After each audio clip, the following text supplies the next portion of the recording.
Today, on Between the Dots, the NHL is in full swing as we are now more than 20 games in. We talk Leafs, Sens, and news around the league. The Leafs are second in the Atlantic, playing some good hockey, but continue to be plagued by injuries. And as for the Sens, boy oh boy, where do we begin?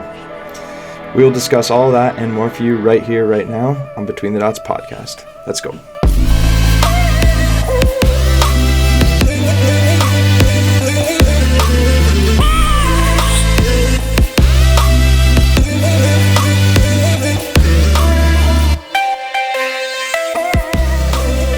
All right, so welcome into another episode of Between the Dots. How you feeling this week, Falcs? How are your Sens doing? Well, I'm doing pretty good, but Sens are not doing so hot, obviously. It's funny, actually. So I thought doing this podcast that I would start ranting less to my girlfriend about the Sens, but I think the opposite has actually started to happen. So it's just this team's driving me crazy right now. The passion, it's deep within you. Oh boy. How you doing? Yeah, I'm doing great. Leafs are doing good. I'm doing good, so can't really complain. Yeah, that's good. Anyways, hop right into week in, week out.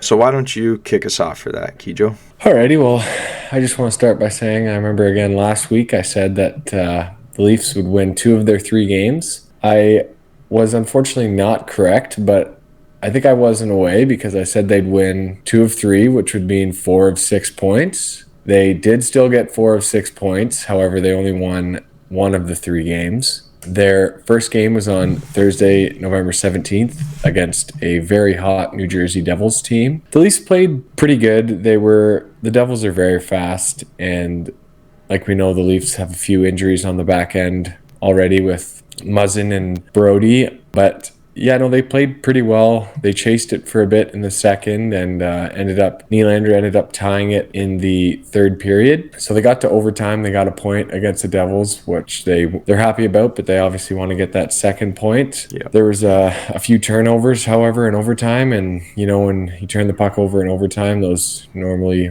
result in goals because of the lack of guys out there. And sure enough, they turned the puck over and Devils buried one to extend their win streak. I think they got it to like 9 games, I think, at that point, or 10. They are really rolling, and they got 2 points from the Leafs there. The second game was on Saturday the 19th. The Leafs played the Sabres at home. Every game the past few years, the Sabres have been tough on the Leafs. The Leafs come in as huge favorites, and the Sabres are big underdogs, obviously, but for whatever reason, they've just had the Leafs number. They've had comeback wins. They've had wins they've just completely dominated right from the start. However, luckily for the Leafs, this was not one of those nights. From the moment the puck dropped, it seems like the Leafs had the upper hand in this game. They just showed that they were the better team, led by their captain, Tavares, with 3 points. He's continued his very good start to the year. Yeah, the Sabres just couldn't really keep up, and they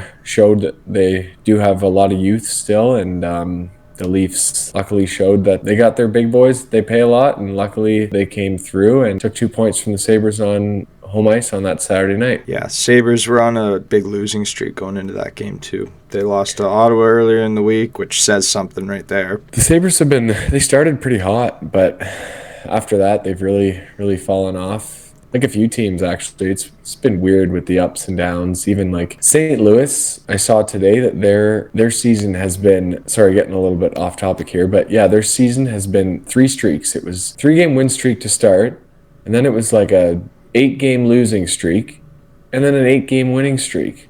Like it's crazy how you just get on those good runs and the bad runs too, I guess. But yeah, Sens are still waiting for their good run as well, still trying to figure it out. So yeah, they're gonna need a hefty run to get back into it. But but yeah, no, I guess if there's a year that it can happen, this seems like the year.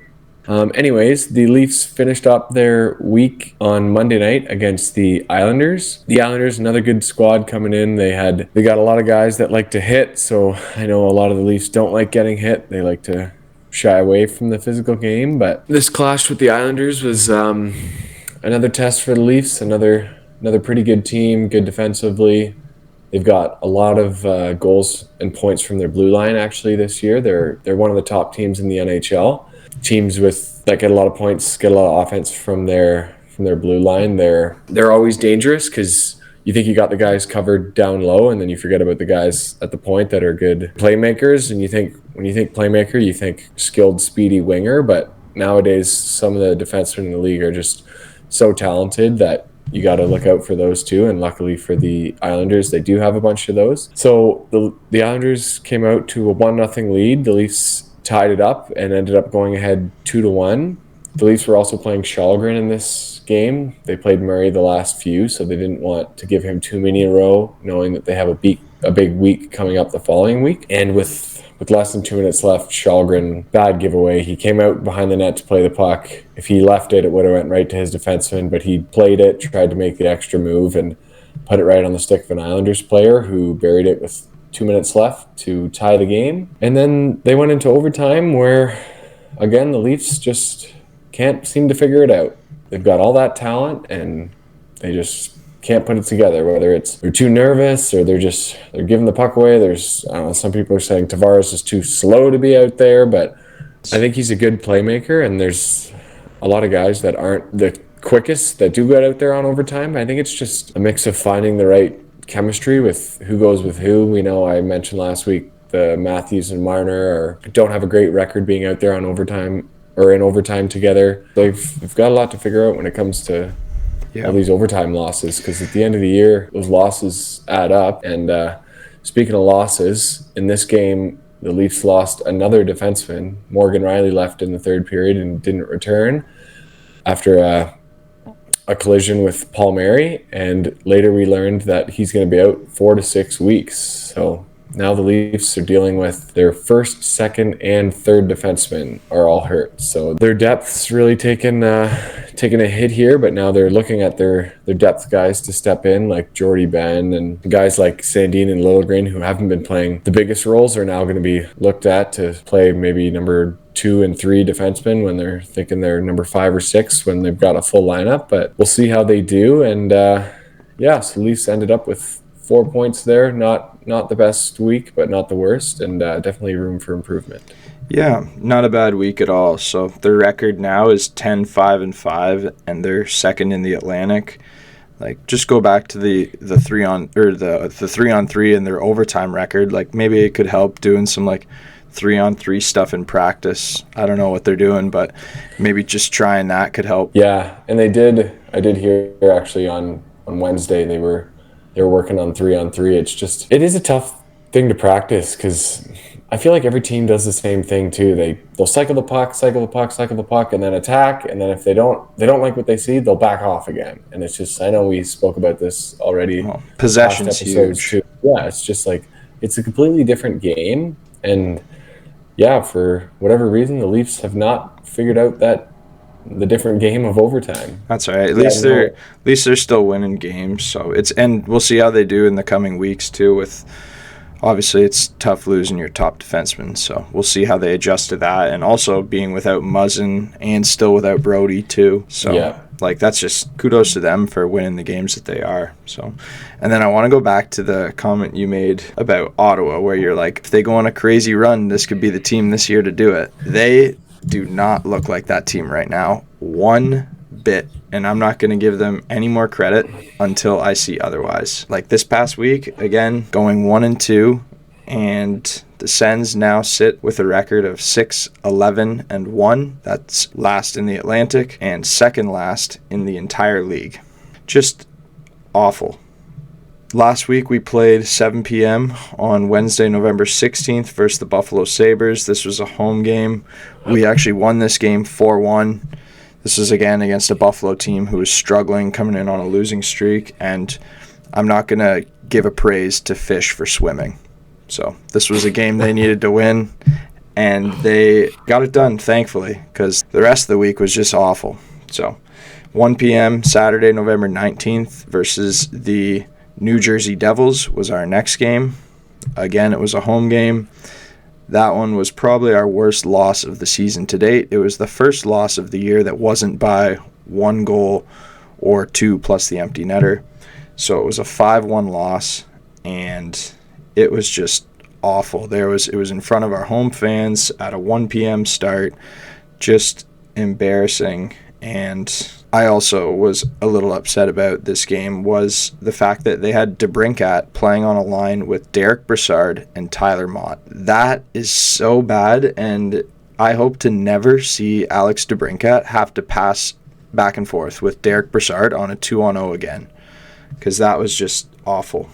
The fact that they've been playing him with that they would put him with those two guys for that game, they're totally not using him right, and it makes me wonder if there was a coaching change, if we would see a similar situation as to what happened with Cole Caulfield last year when they fired Ducharme, and then now look at, he's got the most goals in the entire league at home since that February 10th date when they fired Ducharme. He has totally flipped a switch, and I'm thinking maybe the same thing could hopefully come from DeBrincat, but I'm not going to expect any change until I see it. So that was the end of that one on Saturday. You don't have an issue with your coach, do you? Yeah, honestly, there's an issue. I have an issue with a lot of things right now, and it starts with that, but a lot has gone wrong this year. I get the coach trying to shake things up. I mean, we see it every game in the NHL. Even if you get a period or two and you don't have scored yet, they put the lines in the blender. But sometimes when you see, like you mentioned, that line that literally just makes no sense. Like, Yep. Those guys just, before you even see it, you just think, okay, that's not going to work. Yeah. So you're putting your 40 goal scorer with a guy who played on the fourth line last year and another guy who made the team on a PTO. That's who his line mates were that game. So yeah, I don't blame DeBrincat one bit for not wanting to re-sign if that's what ends up happening, because of the fact the way he's being treated right now.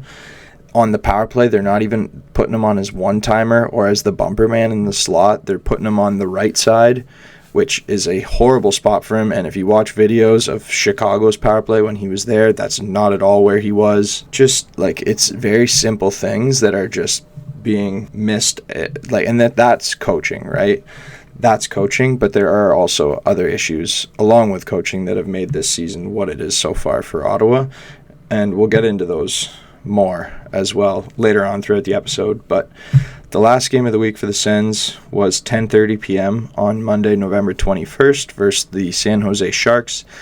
It was an away game. This kicks off the Sens California road trip, which hopefully we just leave DJ in California after this road trip. But that Sharks game was a 5-1 loss. That was the one on Monday, November 21st. And again, another weird thing about that game that really triggered me was that we scratched Matthew Joseph that game over guys like Austin Watson, Kostelic, Dylan Gambrell. So again, I disagree with that. I get Joseph has been struggling a bit, but he's making way more plays than those guys out there. And we're also paying him more, not to mention. And I don't see why he would be deserving of getting scratched over those guys who it's not like they're producing. And we just got to watch Carlson own us that night, which is just awesome. Just great. All in all, looking at the entire week and the entire season, I can't believe how undisciplined this Sens team is. And I've said that before as well.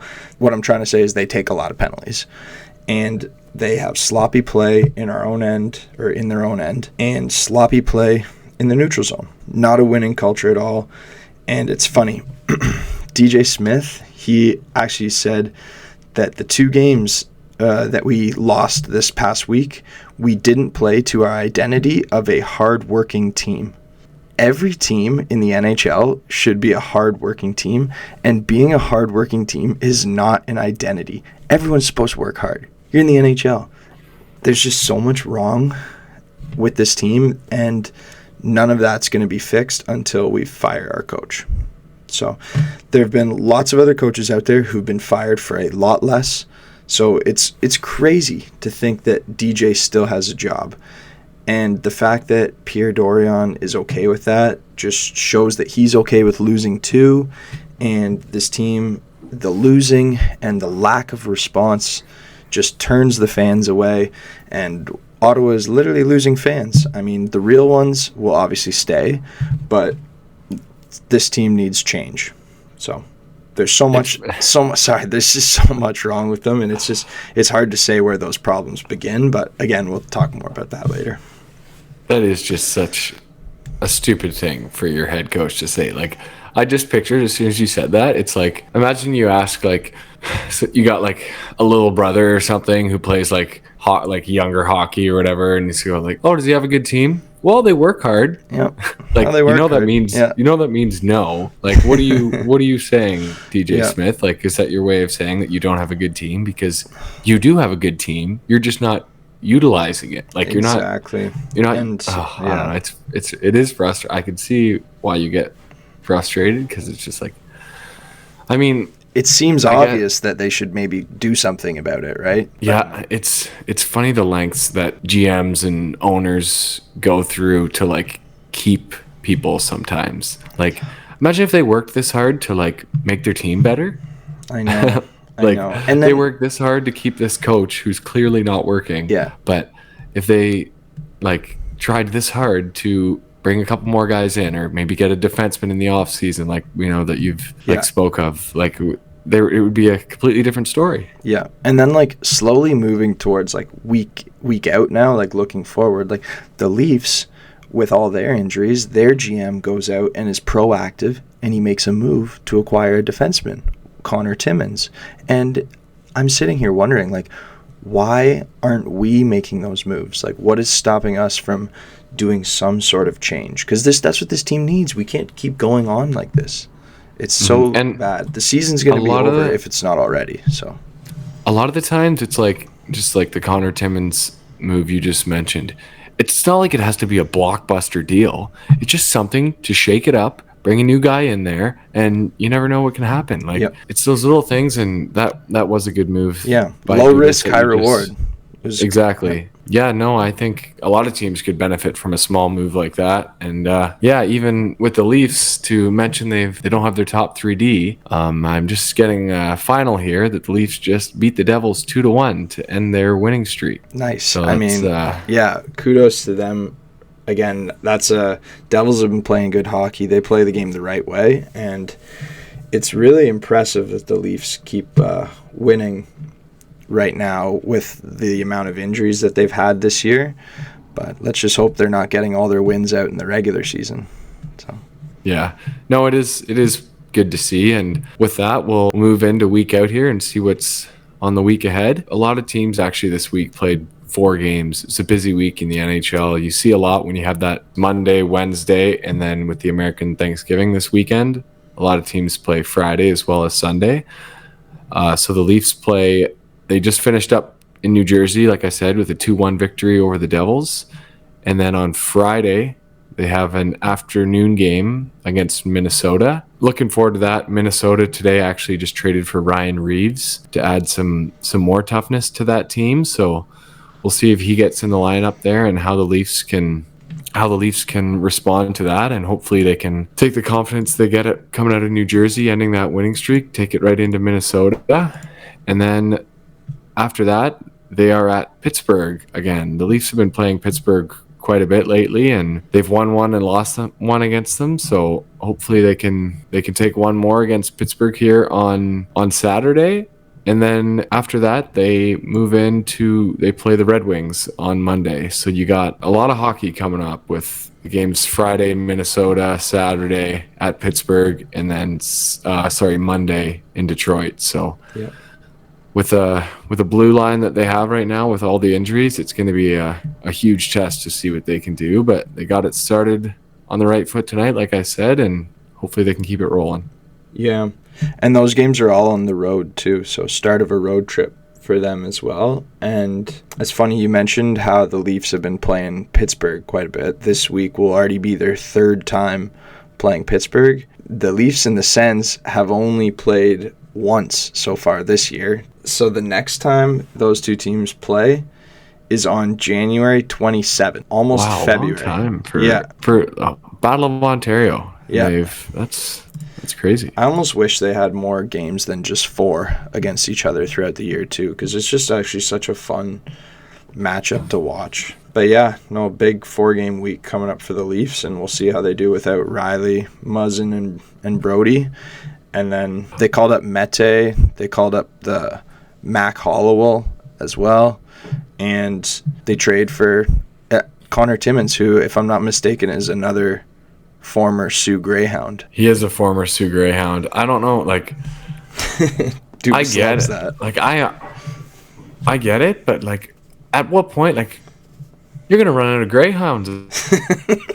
What are they going to... How are they going to keep getting these guys? Yeah, seriously, though. So, week out for the Sens. I always try to look on the bright side when we talk about week out. So, on the bright side this week, Sens should be getting Shabbat back. And on the bright side as well, Brady Tkachuk is actually on pace for 100 points. And probably a lot of hits and a lot of shots. Yeah. So I'm really impressed with his development. And if you told me at the start of the year that Brady Tkachuk was like on pace for 100 points or was potentially going to hit 100 points this year, I would have thought the Sens are making the playoffs for sure.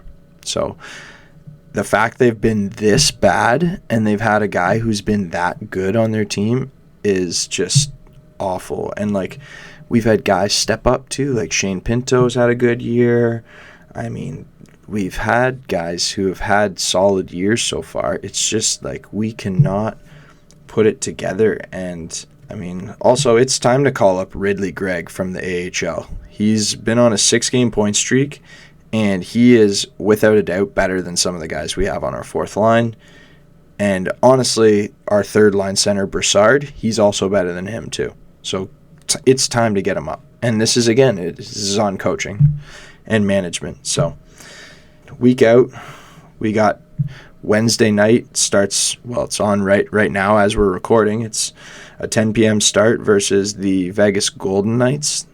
That's on the road, part of that Western road trip. And our next game is 3 p.m. on Friday, November 25th versus the Anaheim Ducks. That's an away game. And the last one is on Sunday, November 27th. It's at 10 p.m. and it's against the Los Angeles Kings. And that concludes the Western road trip on that day there. Like I said earlier, if the Sens are lucky, they'll just leave DJ Smith in California. How many, realistically, do you think they're getting out of these games? They can win 2. Come on. No, they can't. They're going to win. Honestly, I don't think they're going to win. I'm going to say 0 at this point. So then any sort of win, I'll just be happily surprised by it. Because they have been so bad. Why would I say they're going to win? Why would I say... I'm going to say, yeah, they're not going to win. Why would I say they're going to win? They've been so bad. And it's like... I have no confidence in them right now, and it's like the last 2 games have just been brutal. 5-1 losses, back-to-back, terrible efforts. I don't know when the breaking point is going to be for when something has to happen, or are we just going to coast all along and be okay with losing all year? Because I know for me, I personally wouldn't be okay with that, but apparently the GM and coach is. So, I mean, they're not going to be the coach forever. So I'm just counting down the days and being optimistic for the moment when they're done, because it's awful. There's a guy playing in Regina that would look pretty sweet in the Sens jersey, no? I mean, I am a little upset that we're only 20 games in and we're already talking about Bedard, tanking for Bedard and doing tankathon draft lotteries on little simulations. Like, I'm sad that it's already come to that point. I don't even know if the Sens... disgusting. It is disgusting. I don't even know if the Sens would land Bedard. We could finish in the bottom 5, and it doesn't guarantee that you're going to get Bedard at all. So it's like, no tanking. Like, I don't get what this season is all about. Like, at the start of the year, management's promising us all these things, setting our expectations, and it's just been awful so far. They're so undisciplined, and it's so annoying to watch and undisciplined in so many different ways. Like I talked about like the penalties, but they're just also undisciplined in each zone of the ice. In coming into the offensive zone, they're sloppy and they turn the puck over. They're not playing very structured. In their own end, they don't care if they make a mistake or make a bad pass on a breakout. It's just awful. And it's like, that's why it's hard to say like, oh, it's coaching. I know for a fact the coaching can be better and that this guy's not going to be the guy to bring us to the playoffs. So it's only a matter of time until he's gone, and honestly until Pierre Dorian's going to be gone too. But you can point the finger at so many different things. So like, again, like some people you could point the finger at DeBrincat a little bit. The fact he's not scoring the same way he used to. You could point the finger at injuries. The fact that we've had our top two defensemen, Zub and Shabbat, down and out for the past few weeks. I mean, Zub came back this past week, didn't really make much of a difference. But again, like you could point your fingers at a few things. So it's tough. With this stuff like that, though, I'm not just saying that it's obviously good that the Leafs are doing what they're doing, but you can point the finger at the same thing. Matthews isn't scoring, but they're still getting wins. Their defensemen are hurt, still getting wins. Like, yep. It comes to a point where it's like you're looking for an excuse. Well, we're not winning. We got a lot of injuries, and it's like, yeah, but every team has injuries. Yeah. Like, you got to weather the storm. Yeah, and it's no more time for excuses. Like, I think the Sens need to say they need change, and they need to stop making the excuses for people and for themselves. The players need to look themselves in the mirror and buy in and play better. And we got to fire our coach too. Like the Sens, to make the 100-point mark, would need to go 41, 15, and 6, which is absurd. Like this is the hole that we've put ourselves in, and it's like, it's just awful. So that's where the Sens are at right now in their season. We'll head on over to burning questions now. Just one more quick thought before we get into the questions here. Did you see when the Leafs and the Islanders just recently played the other night? Did you see Rasmus Sandin? Did you see what happened? When he fought for Matthews? Yeah. Yes, yeah, I saw that.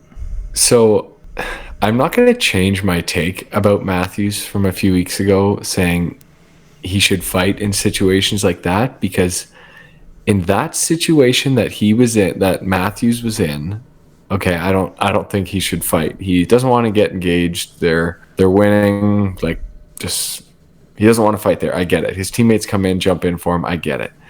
But if there comes a time where Rasmus Sandin gets laid out on the ice and Austin Matthews is the closest guy, he better grab that guy and start punching him, because Matthews gets hit in the game, and it wasn't really a dirty hit. It was kind of like they didn't really see each other. Matthews tripped over him, whatever. Sandin, 5'10", 180-pound Sandin goes in there against Wahlstrom, like 6'2", 220, I'm sure. Just gets his face absolutely pounded in, and like the boys go give him a tap on the shin pads, like, hey, nice work, man. That's thanks for stepping in for me there. So I love that, seeing your teammate step in for you, just knowing like he's clearly not a fighter, but just to see that he tried, he went in there and said, you know what, my teammate just went down, and I'm gonna go and tell that guy he can't do that again. Sandin he got punched multiple times, didn't land one. Like, and when the fight ended, they almost pulled him right onto like his chin there. They pulled his head right down to the ice, similar to like when George Peros for Montreal got knocked out when they pulled him down to the ice. It's very similar. So lucky he's okay. But I just like, if there's ever a situation where Matthews he's not involved in the play, if something dirty happens to one of his teammates and he's the closest guy, I really hope that he gets in there. I totally agree with that. And like, I saw the hit in that Islanders game, and it was kind of a knee on knee. It was kind of a knee on knee. And in that situation, I'm actually okay with Matthews not fighting. Like you said, they were winning in the game, and it's not something that he started, okay, or that he's put himself into. Like, a guy laid kind of a bad hit on him, so your teammates step up. And I like that, and I don't think he needs to be the one to fight in that situation. But to your other point, that if that happens to his teammates and he's the closest guy on the ice, you got to be swinging. Like, you don't have to necessarily drop the gloves and scrap, but you at least got to be going after that guy and defending your teammates, because for all that they do for you, you sure as heck should be doing that for them. Yeah, no, I agree. And if I'm going to have my teammates back like that, he better have mine, because I think that's another time when you really see a team come together. But if you have a team where you're not sure if each guy's going to step in for another, or you think, oh, this guy's, say there's a big hitter on the ice against me, I'm out there and I see him and I go, oh, and I look on the ice, the guy's with me, and go, well, I don't know if they're going to have my back. That does not bring a team together. It actually does the opposite. So I hope that if we see a situation like that, he steps up. Yeah. I got a big question for you. Obviously, last week, Riley goes down with an injury. He's going to be out long term.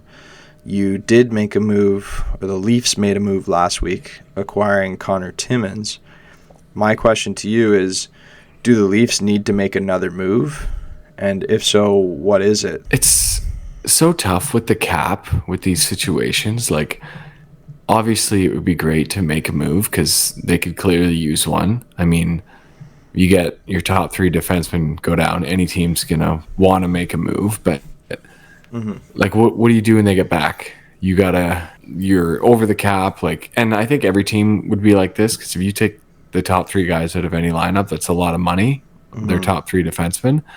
It's just the little moves like this, I think, are what will keep them afloat. And obviously not a lot of salary, so easier to deal with when the other guys get back. It's tough with the salary, like you said. Like, I'm trying to think of what a potential move would be, and like a guy like Chychrun is on the block right now. Also, the asking price for him is incredibly high. I think it's overpriced, in my opinion. But again, back to the Leafs, with the salary cap, it's tough. And then when those guys come back, like you said too, you got to be under the salary cap. So it's like guys who you could maybe move would be like, maybe you could move on from like Yarncrow or like a Justin Hall maybe, and clear a little bit of cap that way. But again, it's going to be, you're tight with the cap either way.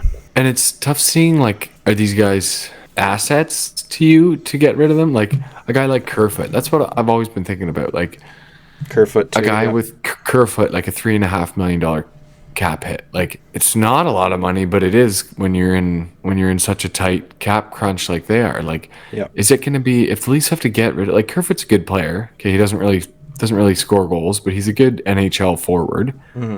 You'd think a lot of teams would be happy to have that guy, but are you going to have to pay for somebody to take that contract? Or, like, it's tough because you think, okay, you want a guy who plays every day on our roster as well as a pick to take him, so we can open up the cap space, because it is crazy to see the cap space. Like, people literally, we see trades like, oh, the Leafs acquire this guy for, oh, what'd they trade him for? Oh, nothing. They literally just gave him away because they wanted cap space. Like, what?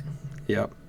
That's all that I wanted to ask for that question, is like if you feel that maybe another move is needed, or if you're like good staying put where you are right now and like hoping that, I mean, your team, the Leafs are playing good hockey still, even with all the injuries. So if you ask me, I'm saying, like, no, you don't need to change anything up right now, even with another big injury that just happened. And like you said, it'll be tough for them to do that either way, with the cap being what it is. I just think that, like, back to the Chychrun thing there, I know the price is high, but like, he's got a low cap hit. I think there's multiple years left on that deal. Yeah, he does have 2 more years there. Yeah, going until 2024, 2025. But next year, it's a no move trade clause kicks in. So he's, wherever he goes, he's locked into there. The Leafs don't really have, it's tough to say, because they pay Morgan Riley over $7 million, and you wouldn't think, or I don't think at least, he's a number 1 power play defenseman. But you can move Chychrun in there. I mean, the Leafs even have the assets to to give up for that? Like, what is the current, like, what's the latest you've heard on what they're actually asking for? Like multiple first round picks, a top Yep. prospect, Yep. probably an NHL player, a couple NHL ready players. Like, what are they? Yeah, 2 first-round picks is the starting price. Yeah, like That's where the conversation starts. And if you're not willing to do that, they're not willing to make that trade because they're using comparables like the Brendan Hagel deal, which Tampa made last year, which included 2 first-round picks. They're looking at Hampus Lindholm, who is another defenseman that Boston traded for last year at the deadline. He fetched a first-rounder and a second-rounder, and Chychrun's a better defenseman than him with a better contract. I mean, Lindholm was a UFA, and that's what he fetched. So this is a guy that you got locked up for this year and 2 more additional years at a contract-friendly price. I mean, that's a fair asking price. It's going to start at 2 first-round picks. And, like, that's the price that it's going to be for Chychrun. But I saw something the other day about the highest paid players in the NHL this year. And one of them was a defenseman who's making $12 million this year, who has a cap hit of $9.25 million. It's Darnell Nurse. that's tough. Like $9.25 million AAV until 2029, 2030, and he's got a no move clause for every single one of those years. And that's a team, the Oilers, who are tight against the cap as well, like the Leafs, looking to try to save where they can. And Darnell Nurse is out there making, this year he's making $12 million, but his cap hit is $9.25 million, which is just so crazy high. That's the one thing about the Leafs is that, okay, they've got a lot of guys with a lot of high contracts, but like they don't have, people argue about the Tavares one. He's been their best forward this year, if you ask me. Like, they don't have any that are horrendous like that. Like, come on, that is brutal. That is like, bad. Plus the Campbell one, Campbell's been terrible. Like, to put it in perspective as well, Connor McDavid is also making $12 million this year. Oh my God, that's not even like. And Darnell Nurse is making that as well. And it's funny that on that list as well of the highest paid players this year was Erik Karlsson. He's also making $12 million this year. So it's crazy to think, like, before this year started, everyone was saying, oh, like, that's going to be one of the worst contracts in the NHL. And now with, I think it's like 28 points in 19 games, he's living up to that contract big time. And he's potentially on his way to win another Norris Trophy if he really keeps it up. Yeah, that's insane. But I've got a question for you. It's not Sens related. It's more just about a player in the NHL. What are your thoughts on Shane Wright? So thoughts on him, I don't really like the way Seattle's treated him so far this year. The games he's gotten in, he hasn't played more than 10 minutes. You don't need to do this AHL conditioning stint thing that they're doing. If he's not ready, he's not ready. That's okay. You don't need to rush the guy. Send him down to juniors, let him dominate, and let him go to World Juniors, let him dominate there, get his confidence up. He was drafted 4th overall, and which surprised a lot of people, the fact that he didn't go 1st overall, but also the fact that he didn't go 2nd overall, and also the fact that he didn't go 3rd overall. So, like, obviously other team scouts that knew there was some gaps in his game, and that's okay. He's a young player. He was playing through COVID years in his juniors, so let him have a couple more years to grow and develop, and don't rush him. So, do you think, kind of a second part to that, just something I just thought of, do you think it does a lot of harm? Say you're an NHL team with a young player and you have no problem giving him minutes in the NHL. Do you think it's tough for a player to develop in the NHL, or do you think that for some guys it might actually work for them? I think if they're ready, it works, but for others, it can really wreck their confidence.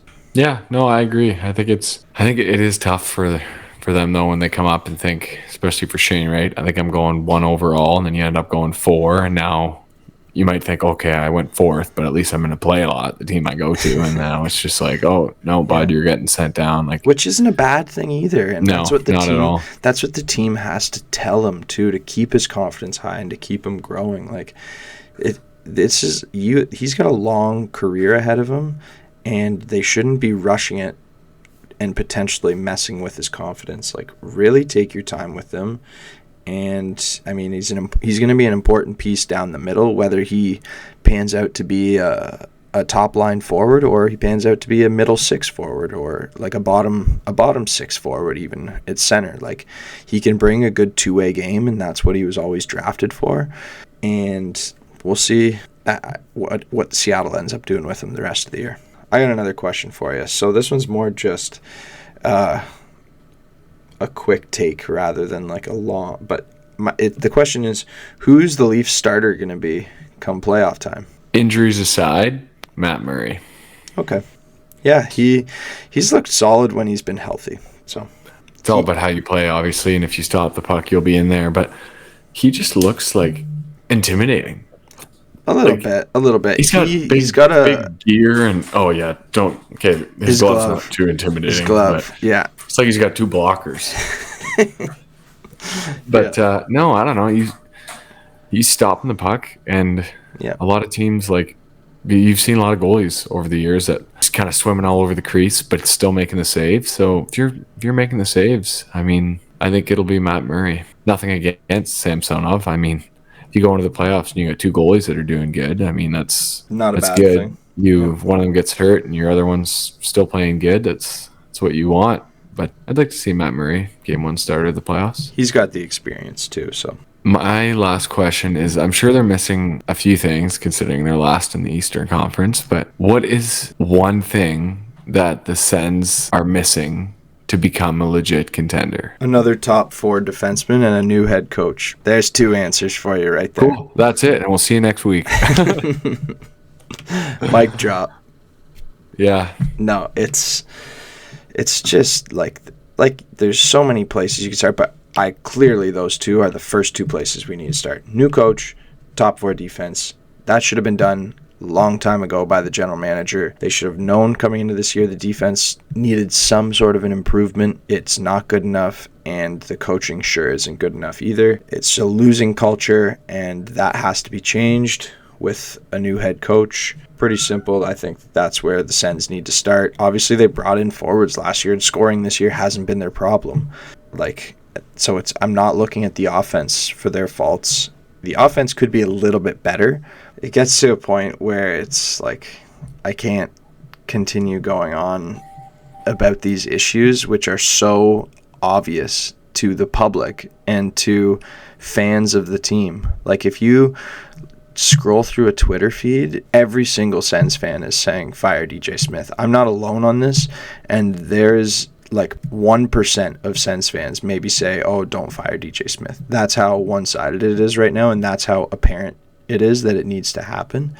So it's just like frustrating going on about this stuff that's so obvious to majority of people, and somehow change isn't happening. And like, I can't talk like top 4D grow on trees either, right? Like, those are super hard to come by, and you're going to pay a ransom for them. But a guy like last year that we could have made an effort for is like John Marino. He gets traded to New Jersey. Like, outbid him. Get a guy like that. That's what we needed.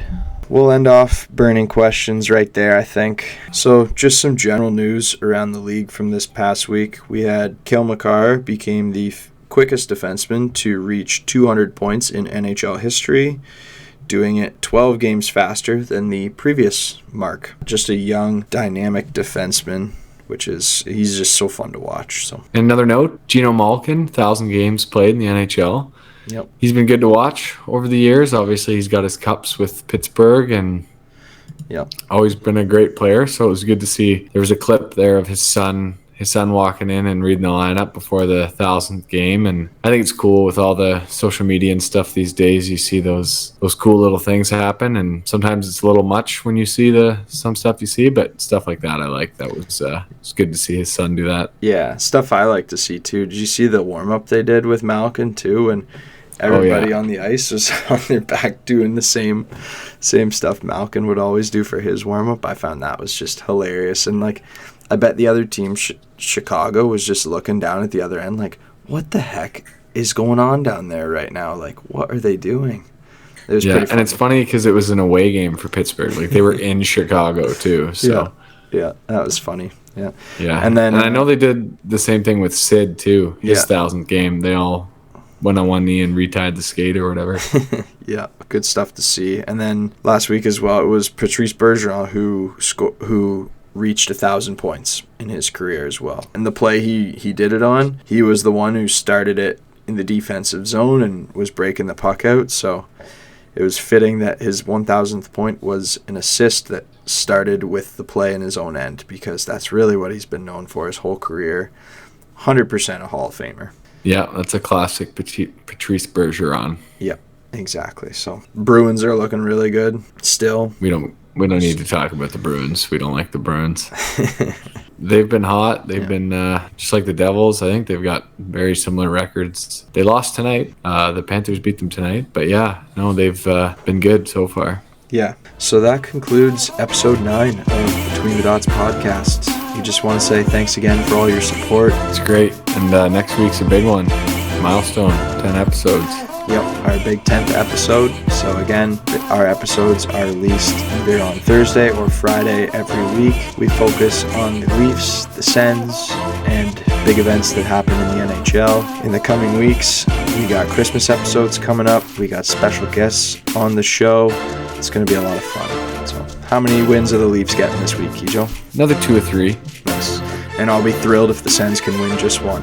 On that note, we'll send it off here. Another great episode of Between the Dots podcast. And thanks for listening. As always, go Sens, go. Go Leafs, go, baby.